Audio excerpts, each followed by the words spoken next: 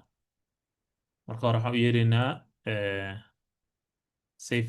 save lesson plan, and then waan generate garaynayna waan save garaynayna. Of course, haddaan rabno wuxuu naga rabaa save lesson plan wuxuu naga rabaa teacherka ID-giisa. So yaa ii sheegi karo teacher ID-giisa intee ka helaynaa? Where are we gonna get this teacher ID? Sada halkan wax teacher kuma jiro. Taa u baahano. Prisma kele. Yeah, Prisma. Prisma laga helayaa, yes. But remember waxaan isticmaalaynay wax la xiriiro middleware, right? Middleware-ka muxuu noo sameynayaa? It's middleware. What is the middleware doing? Waxaad ku socodaysaa Middleware-ka muxuu sameynayaa? What is shaqada middleware-ka maxaa waaye oo kan oo authenticate token-ka function-kan?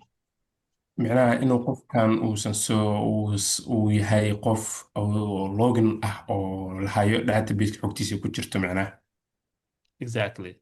Yes.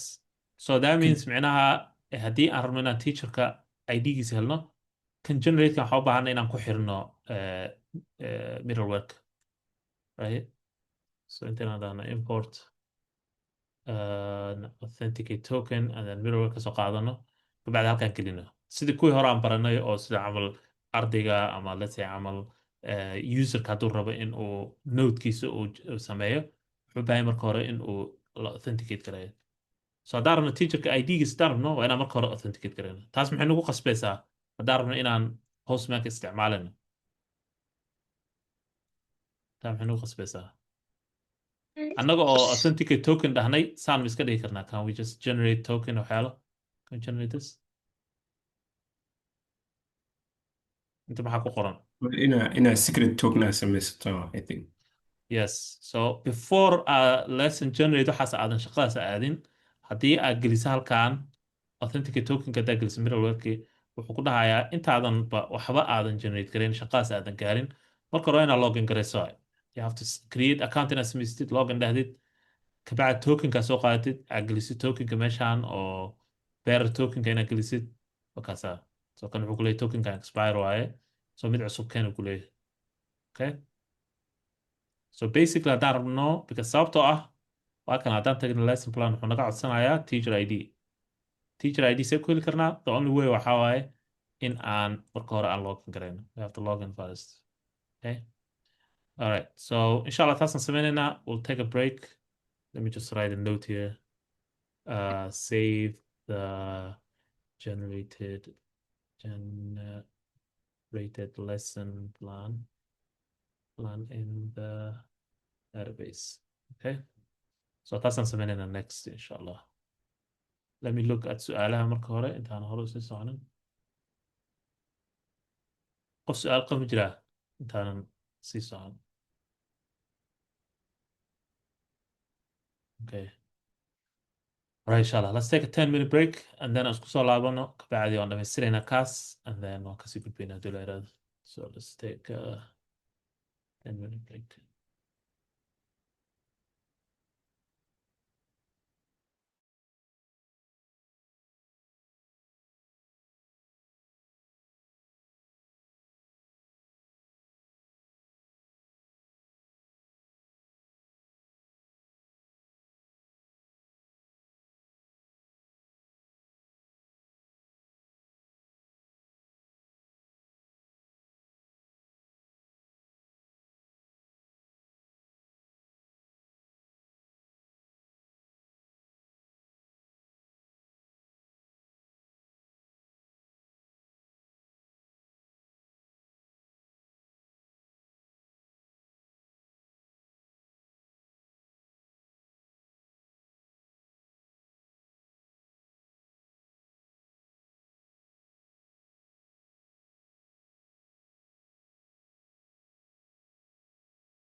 Okay, soo dhawaado. Soo laabano mar kale.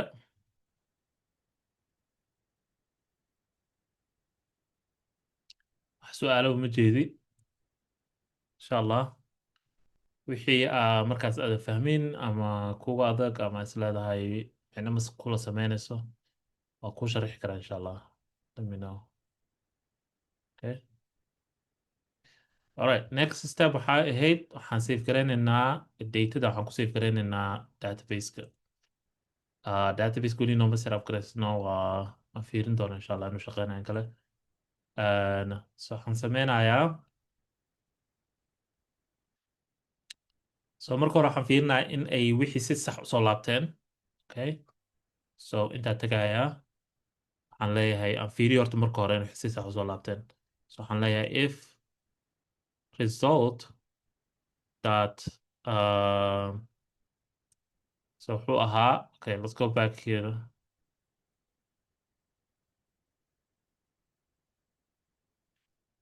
kanaan fiirinaynaa marka kan waa kanaan fiirinaynaa successkan haddiinu run ahayn, then of course waxama shaqeynaya soo ma markaas.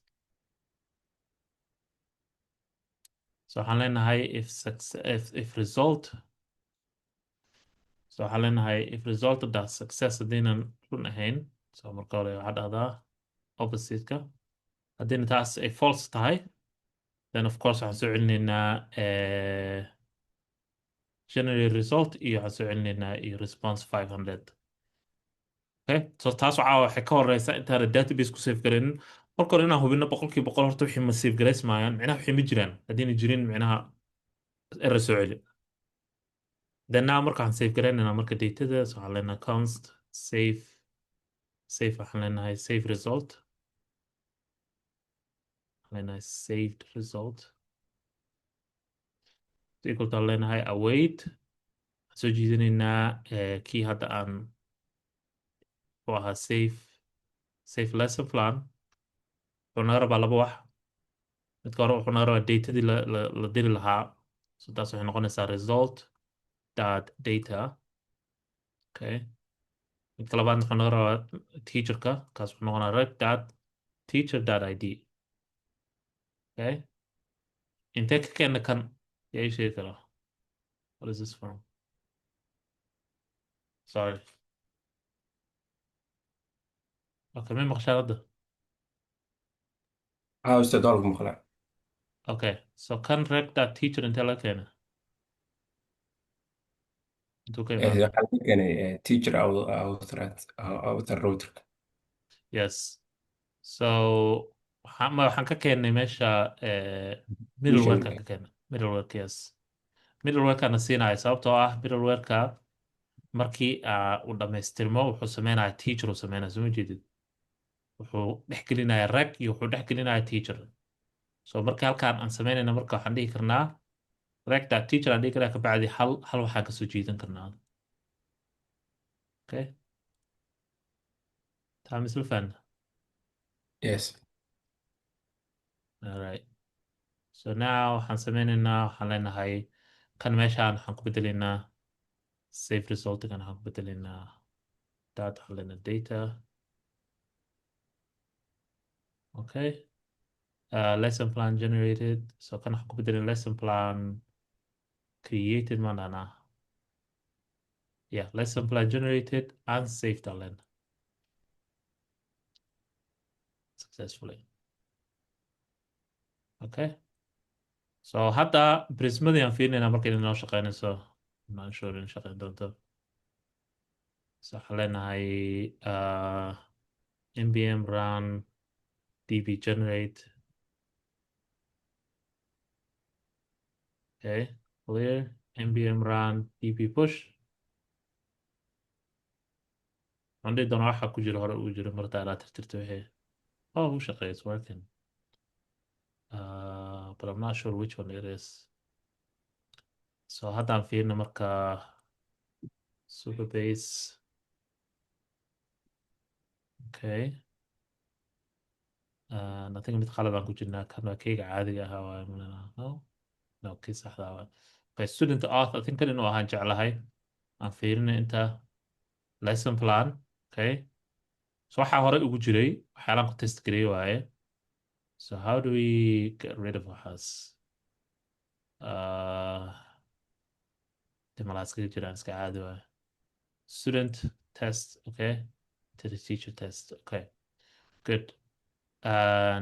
Okay. So hadda wuu noo shaqeynaa wixii super basic waa okay waaye. It's good to go.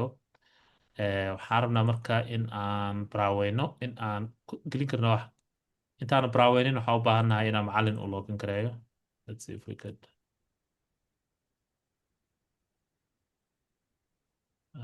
No. Okay. Let's create a macallin cusub aan sameynaynaa. It's called teacher 2 aan dhahno. 2 passwordka simple password 1 2 3 4 5 6. Inta waxaan leenahay marka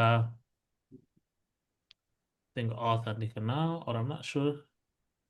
Waxbaan bedelay. So let me double check. Kan wuxuu ahaa waa yeah, auth teacher. Kan waxaa waaye was register. Okay. So let's do that. Name, email, password. Oh, okay, this one is not password. Okay, good. Login aan leenahay.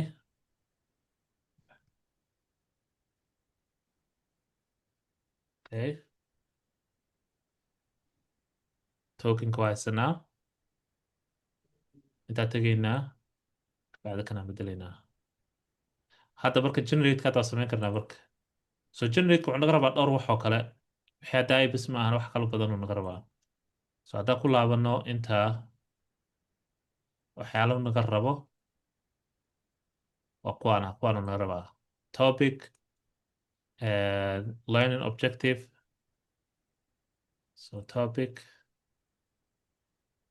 learning objective, iyo wuxuu naga rabaa additional instructions.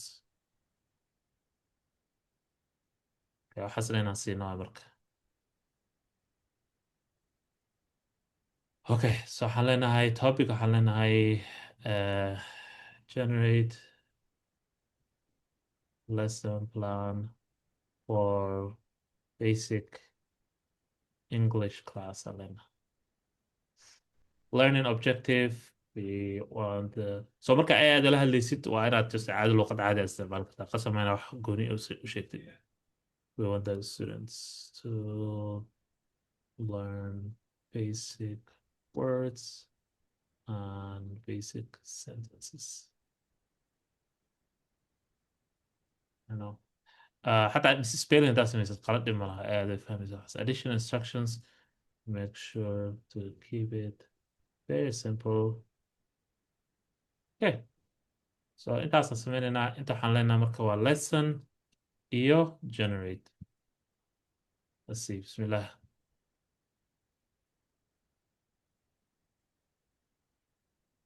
Okay. Okay, good. Lesson plan generated and saved. So taas micnaheedu waxaa waaye waxaan fiirin karnaa database-ka waa noogu jiri karaa wixii lesson plan-ki. I don't see it. Let me refresh.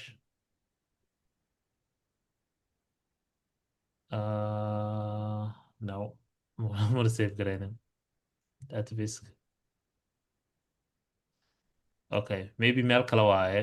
Let me check here. Meel kale ma ku save gareeyay. Go back. Projects.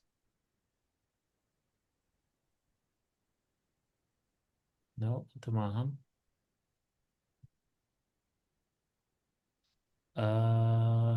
hadduu save gareeyey inuu soo celiyey ahayd soo maaha teacherka informationkiis. Right? saasaa u sheegna halkan waxaan ka wadaa inuu soo celiyo resultigii una soo celinin. What does that mean? The error munisi. Oh yeah, error munisi. Good. Okay, save as type error. Cannot read the definition of create. Save. Okay. So create kan uu garan layahay meeshaan lesson plankan. So waxaan filayo waa line 166. So 166 haddaan tagno waa kana. So prismadaanu garan laaya micnaha wuxuu garan laaya lesson plankan wuxuu yahay. horta marka hore prism ma noo joogtaa? Yes, prism waa joogtaa. lesson planka skiimadaan fiirinayna marka hore. lesson plan waa joogtaa. lesson plans. No, I don't think we have that. lesson plans aan fiirino. Wuu joogaa, yes. So muxuu diidan yahay? Different readers, okay. Cannot read.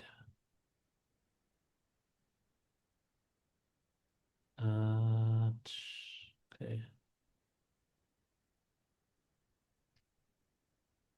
166. Okay. Prisma lesson plan. Kaasuu diidan yahay. Okay. So okay. waxaan u baahanaa maybe inaan wax check garayno marka hore. So let me go back to notekeygan ku laabanaa sug.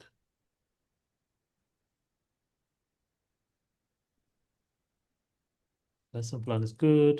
Schemada noteki ugu qoran waa isku meesha waaye. Same schema. Okay. Maybe waxaan u baahanaa mar kale inaan u dirno serverka.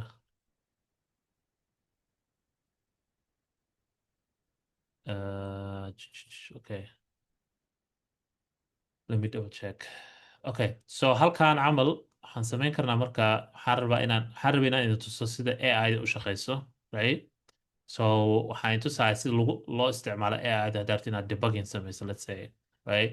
So hadda waxaan isticmaalanaa Visual Studio Code. waxaad soo download garaysan kartaa barnaamijkan la dhaho Cursor haddaad cursor.com.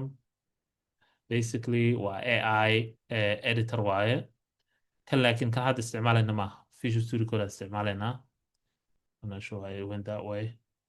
waxaa kaloo soo jiidan kartaa, soo qaadan kartaa GitHub Copilot.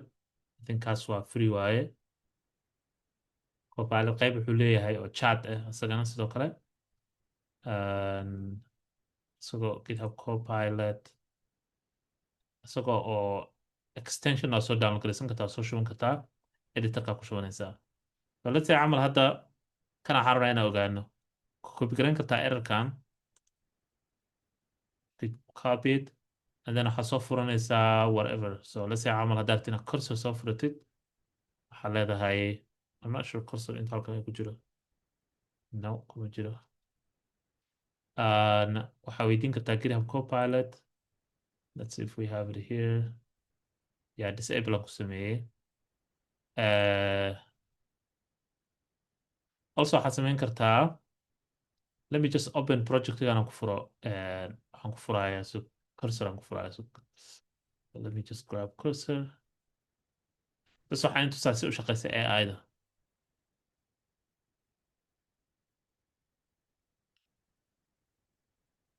Okay, it's loading. kana cursor. Cursor by default wuxuu la imaanayaa chat halkan. Chatkan marka waxaan dhihi karnaa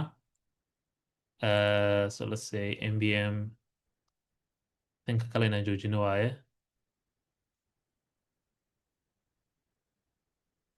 Okay, so waxaan leenahay inta npm run dev. Okay, waxaan leenahay errorkan aan nagu imaanaya leenaa u sheegaynaa bis. So we can just say here you can copy this error. Okay, so intaa tegaysaa. So cursor marka waxay leedahay meel chat. hadda chatkan ka xiran yahay waxaad taabanaysaa shift command L aad taabanaysaa oo kusoo baxaya. waxaa kaloo samayn kartaa I think meeshaana taaban kartaa toggle. No, I think it's somewhere here.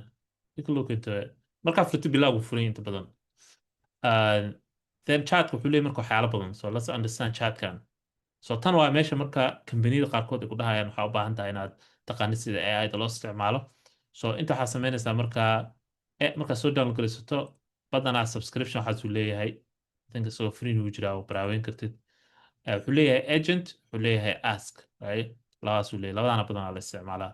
agent maxaa laga wadaa? agent waxaa laga wadaa basically haddii aad agentiga isticmaalaysid isbeddel wuxuu ku sameynaa koodka asoon ku weydiininbo koodku kuma dhahayo marata inaad isbeddel ku samaysay haddii kale boom asagaa baxaya shaqada u dirtuu sameynayo isku dhamaatay askigana basically waxaa waaye waa su-aalaa weydiinaysaa kabacdi wuxuu ku siinayaa answerskii ku siinaya soo badanaa haddii aad rabto inaad haddaadan rabin inuu koodka wax ka bedelo askigaa isticmaalaysaa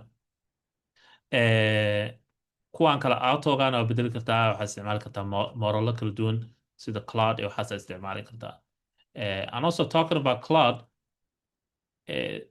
bahalkan corsorkan bismi ee cloud nagu jira ogow cloud waa soo download garaysan kartaa ama uma baahanti xataa inaad soo download garaysato actually just inta la tegaysaa npm install cloud la leedahay I think that cloud website-ka waa helaysaa command-ka and then kabacdi waxaa raagaraynaysaa waxaa qoraysaa cloud inta la leedahay boom waxaa kusoo baxaayo editor waxaa kusoo baxaya AI-dooda cloud waa more powerful waaye system weyn oo fara badan waxyaalo badan daarta inaad ka shaqaysid cloud aad isticmaalaysaa also waa ka qaalisan yahay but it's way more powerful waa shaqadu qabanaya dhab caadi maaha kuma weydiinaya waxaas ma bedela waxaas ma dhahayo asaga shaqada qabanaya wixii dhan marka is more powerful laakiin daarteed waxa su-aalo basta daarta inaad weydiisid cursorkiisa okay waaye cursorkana chatkana isticmaalaysaa meeshaan as ku bedelaysaa so hadda waxaan dhihi karnaa we're getting this error okay can you find out why it's happening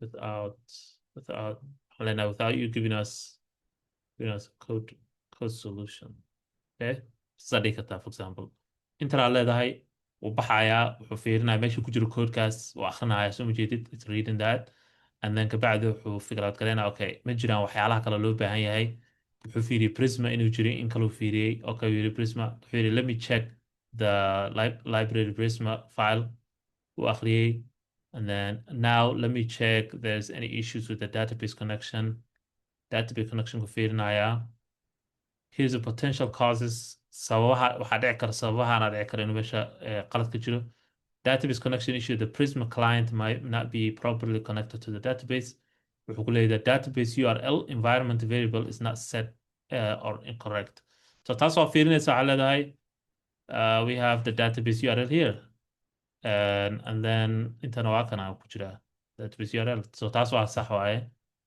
wuxuu ku leeyahay so kuwa waxaa possible waaye waxyaalaha isleedahay waa keeni karaan asaga isleeyahay client wuxuu leeyahay Prisma client generation the Prisma client might not be have generated a schema changes okay waxaa kaloo dhigi kartaa intaa so wuxuu ku yidhi kan uu yidhi generate kan raan garayn karnaa mar kale waa fiirin karnaa hadii taas shaqaynaysa in kale let's get rid of this عندي كنا وحاسة إنه شيء كان استعمال كنا it's not a big deal so mbx prisma generate حلو ميدي هذا هاي mbm prisma mbm db generate هذا هاي mbm run db generate okay كي هو ران قلنا كنا push okay so حس بدلين أنت حديك how do I reset my Prisma database. Okay. Command kusiinaya marka waxyaalo fara badan. You just have to inaad akhrisid le waaye. Inta waa kana db push reset adhigi kartaa. So kan camal raan garayn karnaa kabacdi wuxuu ka tirtiraya wax meesha ku jiro dhan. Yuu ka tirtiraya database-ka. Okay. So haddaan database-ka fiirino there should be nothing in there.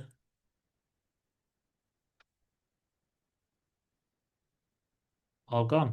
Okay. ardayda meesha ka baxeen teachers meesha ka baxeen so that means inaan teacherka annaga samaysano waaye let me copy this one first marka hore meela socotaan wax su-aala intaan kan sameynaa any questions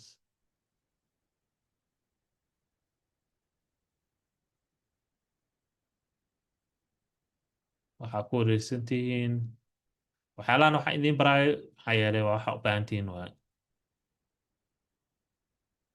you need it I think wuxuu ahaa teacher auth register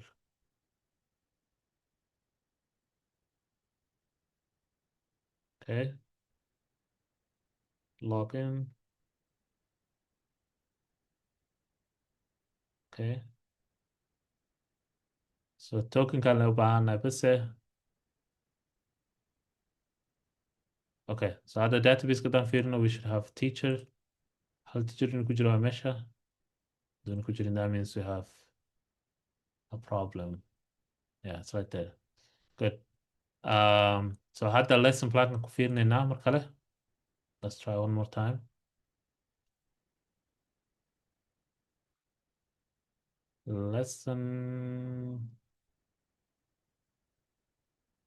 Lesson generate. Okay, let's see marka. Bismillah.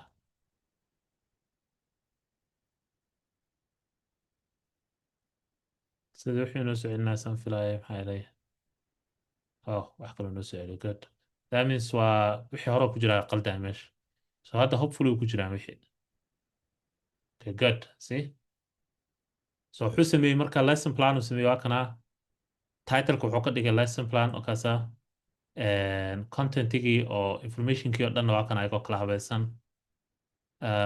Wuxuu sameeyey assignment. So wuxuu soo raadiyey magacan assignment. Create a mini picture book using at least 5 basic English words. Ujeedaa. See? Okay, that's very powerful because that means معناها application aad samayn kartaa waxaa gelin kartaa AI and then dadku way isticmaali karaan AI da. Right? So AI dana waxay ku siinaysaa information khatar oo habaysan ku siinaysaa oo u baahan tahay inta badan. meesha qofka aadi lahaa ChatGPT wax samayn lahaa application gudaheeda u samayn kartaa uu save garaysan karaa wixii oo dhan everything looks good. So basically marka meeshaan ka soo watay where is it inta waxaan ka soo watay inta waxaa u isticmaali kartaa sida ChatGPT ahaan u isticmaali kartaa ama waxaad dhihi kartaa e-generate gareen waa dhihi kartaa wax code e-generate garee. So this one is very powerful markay noqoto application markaad dhisaysid, right? So waa practice garayn kartaa waxaa ku isticmaali kartaa adiga application aa leedahay sababtoo hadda waa yara fahansanta xoogaha waa maxay API waa maxay environmentiga muxuu yahay wixii all that stuff waa fahansan tahay. So that means micnaha AI da waad isticmaali kartaa waa weydiin kartaa su'aalo wax kasta ood micnaha is leedahay waa ku wareersan tahay su'aalo weydiinaysaa bum bum and then uu ku sharaxaya wixii haddaa more advanced application rabto inaad samaysidna aad isticmaali kartaa cloud aad isticmaali kartaa waa tan aan ku dhisaay systemka alif cloud iyo combo 2 waxaan ka wadaa gabi school aan ku sameynaa waxyaalahan isbedeladan waxaa iga caawiyey cloud inaan sameeyo because ani time ma hayo waqti badan ma hayo so just asagaa u diraa and then shaqadii qabtaa wixii update garayaa of course instruction badan inaad sida waxyaalaha qaldamaayo also applicationka waxay ku dhisan tahay PHP luqad kale ku dhisan tahay so ma fududo but that's the goal. Goalka waxaa waaye in aad aqoontina waa leedahay you know waxa aad filanaysid isla markaasna AI-na waa isticmaali kartaa si aad wixii u generate garaysid u samaysid u habaysid u kala organize garaysid waxyaalaha qaarkood oo little more tedious ah sida camal wixii haddaan fiirinayna oo ahaa maxaa la dhihi jiray arrintan la dhaho regexka nobody wants to do regex so ma jid waxaan yaa raba waxaan inuu sameeyo regexkan of course way fiican tahay inaad ogtahay waxay tahay right that's the goalka waxaa waaye haddii lagu weydiiyo regex maxay tahay inaad ogtahay waxyar isugaya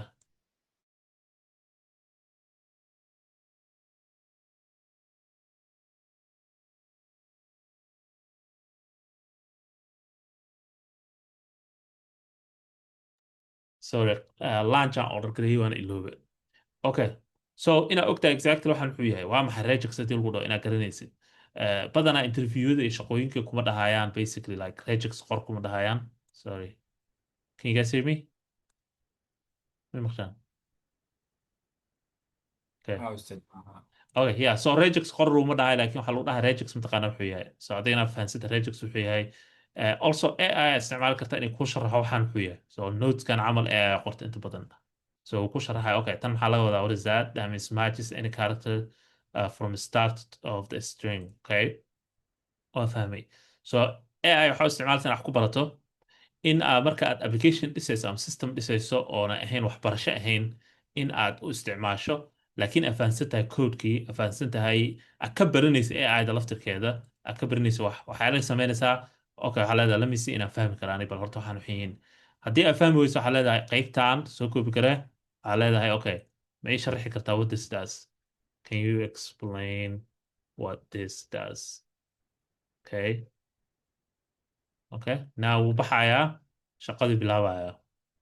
Step by step wuxuu ku sharaxaya waxay yihiin. Soo ma jeedid?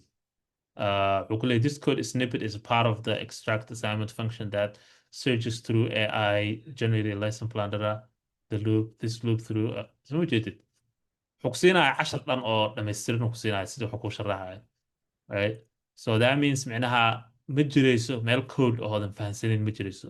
Waa garanaysaa basicska, waa garanaysaa sida wax loo sameynayo, qaybaha sida iskugu xirxirayo, isla markaasna AI-dan waa isticmaali kartaa. You could also generate micnaha AI system aad dhisi kartaa oo soo jiidan kartaa. Marka you're fully complete micnaha waxaa tahay developer oo habka modernka la socdo oo cusub, habkii horena garanayo oo haddii lacag la kabso qaad beri la dhaho AI dhan suuq way ka baxday, then waxaa ku laabanaysaa meeshii. Right? Marka dadka badanaa waxay misgaraysan yihiin waxaa waaye ma yaqaanaan fundamentalskii, and then AI ay isticmaalayaan, and then waxaas kaga qasmanayaan, and then dib u laabanayaan wixii dhan. Marka that's the goal insha Allah. Wax su'aale, questions? Okay. So okay, so waxaan sameynay qaybtan waxaan ku save garaynay database-kan ku save garaynay. So adiga goalkaada waxaa waaye assignmentigii oo insha Allah waana soo gelin doonaa meesha assignmentigii ahayd task managementigii in aad u samaysid AI ku daraysaa. Waan idiin soo gelin doonaa assignmentiga. AI aad ku daraysaa, generate garaynaysa wax, kabacdi ku save garaynaysa database-ka lagu save garaynaa ama serverka meesha superbase-ka insha Allah. That's the goal. And then waxaad isku daysaa qayb ka mid ah inaad u isticmaasho AI inaad ku isticmaasho ku generate garaysid, laakiin aadan basically copy paste ahayn ood micnaha aad weydiinayso su'aalo aad isfahmaysaan, aad soo download garaysato cursor, aad isku dayda inaad fahanto cursor si u shaqeeyo, aad adiga xataa application gooni aad ku samaysid oonan assignmentiga ahayn, maybe soo share garay waxaa ku samaysid AI-da application front and back end waxaad wadato superbase ku xir waxaasoo dhan isku day. Marka that's the goal insha Allah. Go ahead. qof ma su'aal qabe? Yes. So yeah, so laakiin assignmentiga waxaa still waxaan ku jirnaa weli no AI ha isticmaalin inaad wax ku qorto code. Maxaa yeelay still weli waxaan rabaa inaad wax fahantaan, si u shaqeeyaan, siday wax iskugu xirxiraayo waxaasoo dhan. Maybe qaybo ka mid a sida camalkan extractorka waxaas already wuu kugu jira assignmentiga, waan soo gelinaa extractorka, laakiin inaad ku fahanto wixii. Okay? wax su'aale, any questions? Alright, insha Allah. Khayr aan idiin rajaynayaa, soo dadaala, iska soo dhamaystira assignmentiga. Casharka soo socda waa kan ugu dambeeya waaye. Waxaan dhanaa qaadaynaa oon barannay. Internetkan gelinaynaa, waxaan qoraynaa documentation. Mostly AI aan isticmaalaynaa sidaan documentation u qorno, because we want to practice AI the more. Waxaan sameynaynaa ilaa intuu ku roon yahay iyo final touches waxay ugu dambeeyaan taabanaynaa. Kabacdi internetka gelinaynaa, waan host garaynaynaa maxaa la dhihi jiray node applicationka node, kadibna wixii ka dambeeya markaas waxaa waa projectska bilaabaynaa insha Allah hadii la yiraahdo. Okay? Any question, wax su'aal? hore insha Allah khayr adii rajaynayaa insha Allah hala soo dadaalo. Asalaamu calaykum waraxmatullahi wabarakaatuh.